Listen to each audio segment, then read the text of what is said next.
I'll be helping you learn to analyze more deeply the images that we often take in so uncritically. I will mention that this is an older title of the talk. The new title of the talk is Project Brainwash, Why Reality TV is Bad for Women and Men and People of Color and the Economy and Love and Sex and Sheer Down Common Sense. So, in the next, I would say, hour and 15 minutes or so, I plan to arm you with the tools that you need to critically take on one of the front lines of the gender wars, and that is reality TV and the myths that the genre promotes about women and men, love and class, love and marriage, race and class, beauty and sexuality, and much more. So first up, let's debunk reality TV's biggest myth of all, and that is that these programs exist simply because we, the public, demand reality TV. You've heard that, right, from media owners and network producers, etc. Oh, we're just giving the public what they want. How many of you have heard that? Yeah? All right. So let's talk about when that is done. Let's talk about...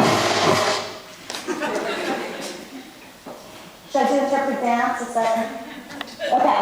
I think it seems fine now. So maybe that reverb was a psychic sort of rebuttal to the notion that these shows are just given to us because we want them. Because while it's true that millions of people watch reality TV, for example, some of the most highly rated programs of the last decade have been shows like Joe Millionaire, The Bachelor, American Idol, all of which represent women in deeply problematic ways, as you'll see as soon as I get to the clip reel in about 10 minutes from now.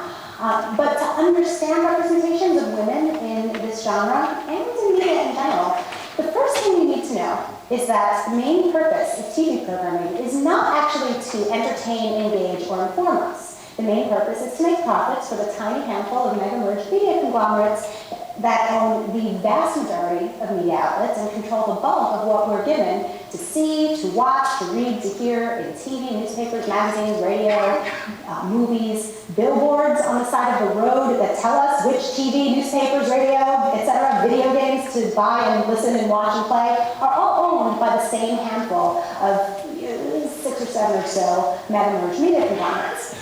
And their quest for corporate profits at all costs has led not only to the rise of the reality TV genre, but also to the downfall of free and independent and critical journalism, which is a subject for another night in terms of a full-length talk. But feel free to ask me to discuss issues related to journalism and news media in the Q&A if you'd like, in addition to questions about reality TV.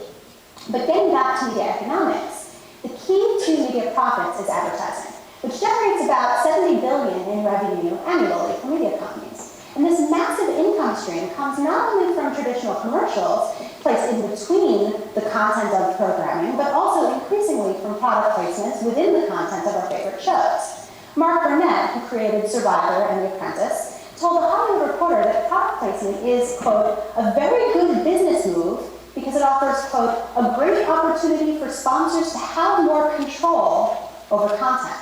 And that is the main reason that reality TV exists as we've come to know it today, because of the many opportunities it presents for products to be written directly into the scenery, the dialogue, the plot lines of these programs. So reality TV shows are cheaper to produce than scripted programs. The sensationalized formats tend to score easy ratings among the really lucrative 18 to 34-year-old demographic that advertisers covet.